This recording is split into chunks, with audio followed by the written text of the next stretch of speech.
What's up? Karen Civil here with the lovely... Lovely, huh? We'll do what's that. up. We'll just No, do I'm just playing. With the Now handsome keep Big going. Sean. Big Sean, man. You know that Detroit player, my homie, Karen Civil.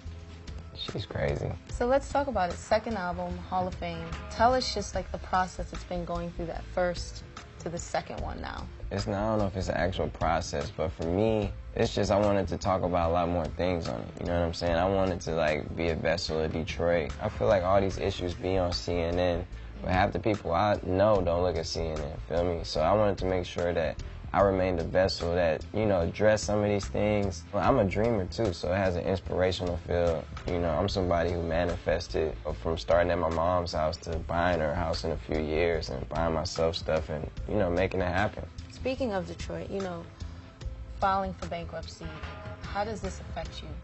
It affects me personally because where you from, you gotta like, if you starting to come up, you want everybody to come up, you know what I'm saying? Man, that's why I started my foundation to give back, focusing on the school-age youth. That's why, you know, I paid for like a lot of Thanksgiving dinners for families who couldn't afford last year and Christmases and everything. So, you know, I'm just doing my part to give back to the city.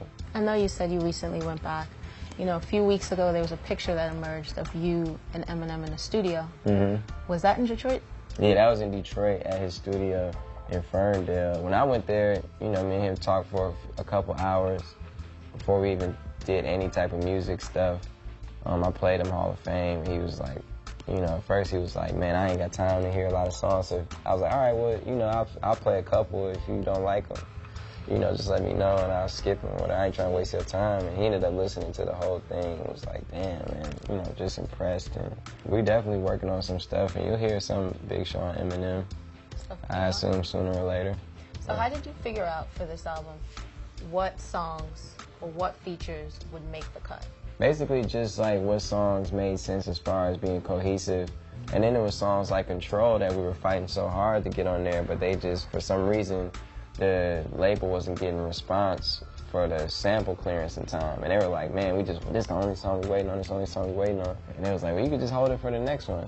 I'm like, nigga, hell no, this needs to be out right now. I haven't seen this excitement over a song like this in years. Now I see everybody doing all these responses and shit, and it's just, you know, yeah, it's kind of like funny. It feels like you got everybody working. People you haven't heard from in a very long time are putting out music.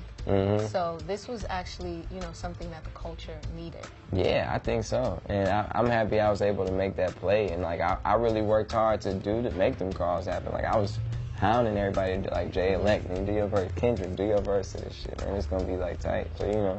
So besides all eyes being on you musically, your personal life seemed to like be in the forefront right now. Yeah. So, you know, you're in a new relationship, and recently you and Nyla she released a song featuring you called Sorry. You know, people dissected the lyrics, and they way felt harder like, than I did. Yeah. I didn't even think about it like that deep. People felt like it was a stab towards your previous relationships. Well, I mean, my main concern is the relationship I'm in now, first and foremost. You know, I'm respectful in every relationship I'm in. And, you know, people know I'm a good-hearted dude. I was raised right, man. I ain't got no reason to be spiteful to no exes or nothing, you know what I'm saying? So I can tell you that song was written just purely out of, like, good energy and, like, to be a fun song.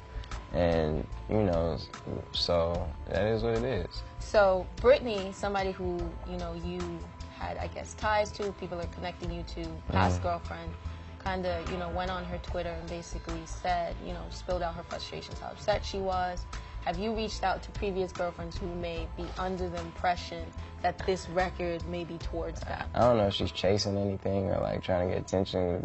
The only girl who I consider as my girlfriend that was mentioned in that song was Ashley. You know what I'm saying? And people know I got respect for Ashley. I have a song on my album called Ashley that I wrote about Ashley when I was with Ashley. You know what I'm saying?